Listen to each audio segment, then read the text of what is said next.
Medical కాలేజీల వ్యవస్థల్లో public private partnership PPP విధానంలో తీసుకుని వచ్చి సామర్థ్యము నిర్వహణ పెంపు అనే అంశం మీద ప్రైవేటు వ్యక్తులకు పబ్లిక్ ప్రైవేట్ పార్ట్నర్షిప్ ద్వారా అప్పగించి దాన్ని నడిపించాలనేది ప్రస్తుతం ఉన్న టీడీపీ ప్రభుత్వం, కూటమి ప్రభుత్వం ఉద్దేశం.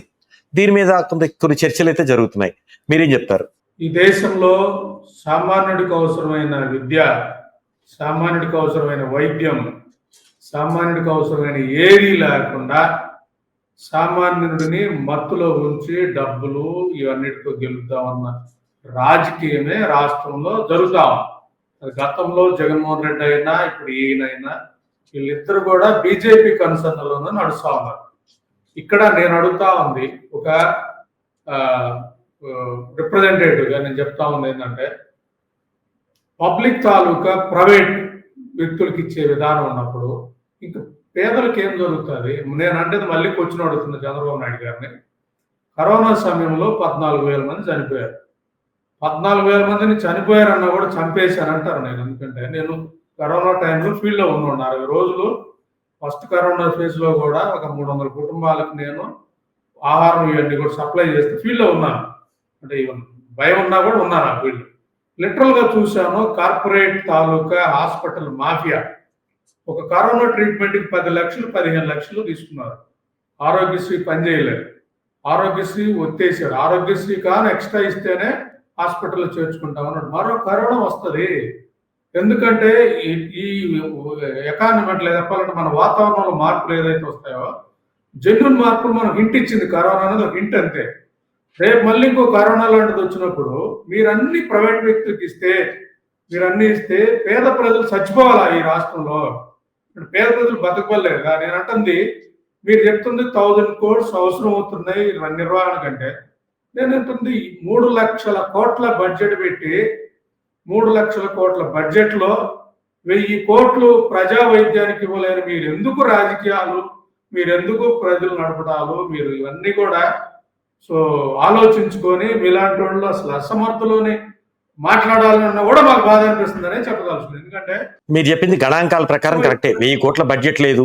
ఈ మిగతా కాలేజీలని నిర్వహించాలన్నా, దాన్ని ఇప్పుడు కొన్ని నిర్మాణ దశలో ఉన్నాయి, దాన్ని పూర్తి చేయాలన్నా, పూర్తయిన తర్వాత నిర్వహించాలన్నా ప్రస్తుతానికి 1000 కోట్లు బడ్జెట్ అవసరం.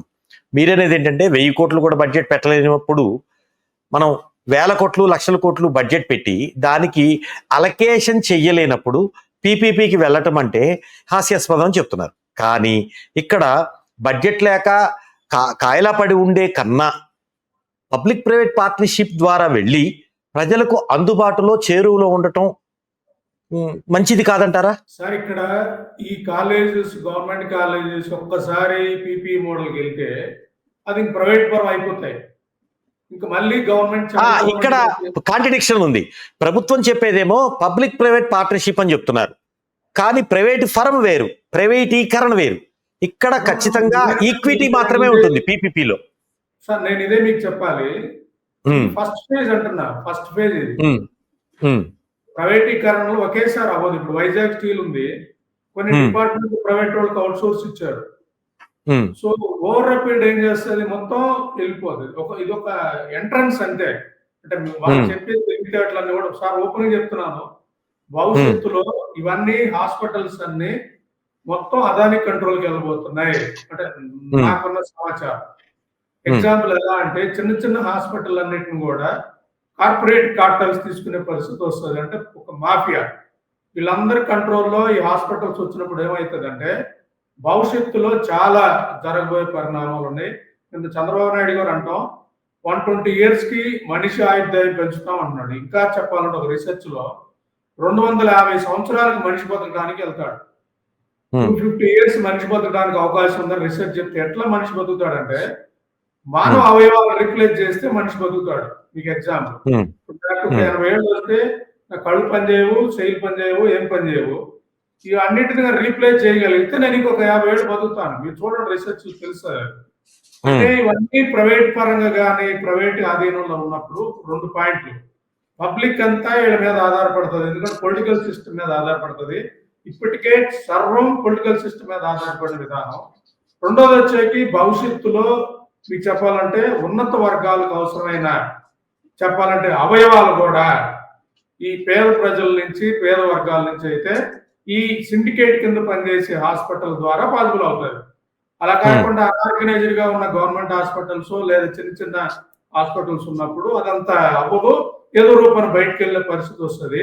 ఒక సిండికేట్ కింద కానీ వైద్యం వెళ్ళిపోయిందంటే రేపు భవిష్యత్తులో పెద్ద వర్గాలు లేదా ఉన్నత వర్గాలు డబ్బున్నోళ్ళకి కిడ్నీలు కావాలన్నా, డబ్బున్నోళ్ళకి హార్ట్ కావాలన్నా, డబ్బున్నోళ్ళకి కళ్ళు కావాలన్నా, డబ్బున్నోళ్ళు 500 ఏళ్ళు బతకాలన్నా వాళ్ళ కోసం పనిచేసే ఈ విధానం ఇవన్నీ కూడా భవిష్యత్తును కానీ మనం చూసుకుంటే ప్రైవేటీకరణ అంత డేంజర్ అనేది ఒక మాధ్యమ పార్టీగా కొద్దిగా ఎస్టిమేట్ చేయగలిగిన